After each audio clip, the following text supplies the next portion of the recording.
Which Latin phrase is actually a 2000-year-old quote from a famous statesman? Which Latin phrase refers to a type of unsavory deal? Which Latin phrase do you use to point out that a statement is not logical? And which Latin phrase would be fun to use at a party? All this and more coming up. But first, do like, follow, subscribe to The English Nut on Facebook, Instagram and YouTube. Thanks.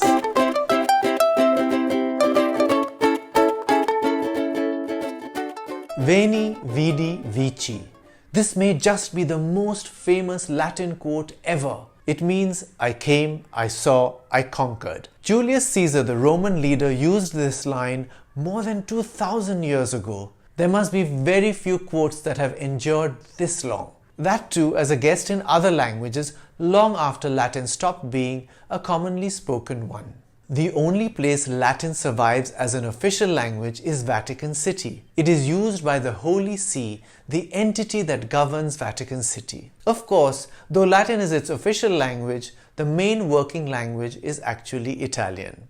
Caesar had gone to Egypt where, among other things, he became Cleopatra's lover. On his way back to Rome, he waged war against a ruler called Pharnaces II to recapture a place called Pontus. This Caesar managed with speed and ease despite having the smaller army. According to the historian Appian, he wrote these famous words in his report on the victory to the Roman Senate.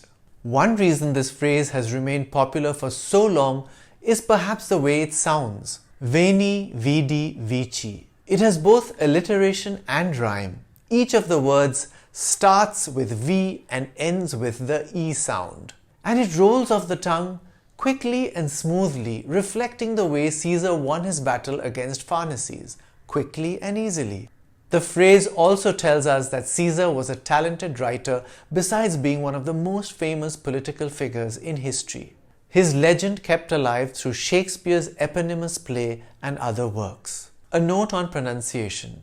While we usually pronounce it as Veni, vidi, vici today, Caesar himself might have said it as Veni, vidi, vici, based on what scholars can tell about the Latin pronunciation of that time. Indians would be able to relate to this pronunciation as V is commonly pronounced as W by English speakers here.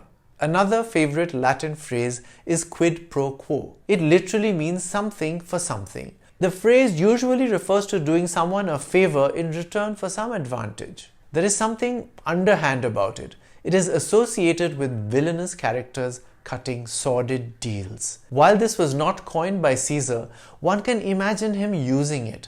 After all, that is how he grew his power initially, through deals in which he gave something to other politicians in return for something he wanted. Non sequitur is a Latin phrase I quite like. It literally means it does not follow. It is used to refer to a reply or consequence that does not follow from the previous statement.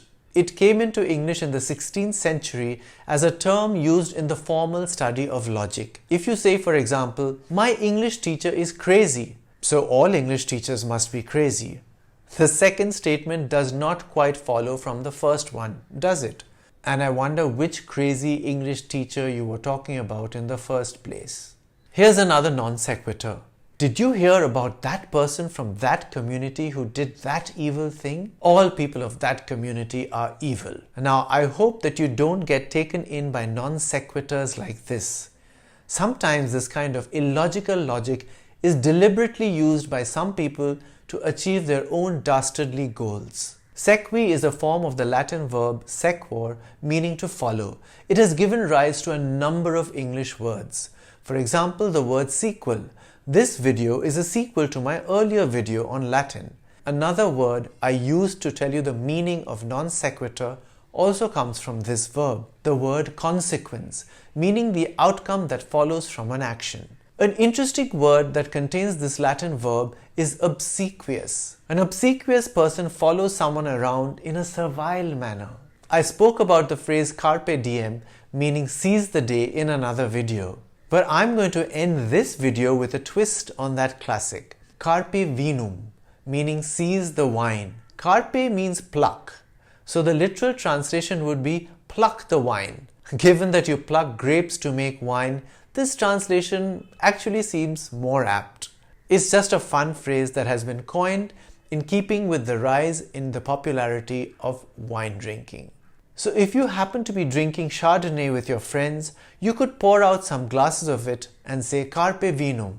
Drink and be merry, because who knows what tomorrow brings. But please drink responsibly. If you know a Latin phrase I haven't covered, do write it below. Do subscribe to The English Nut on YouTube. I'm The English Nut. Bye for now.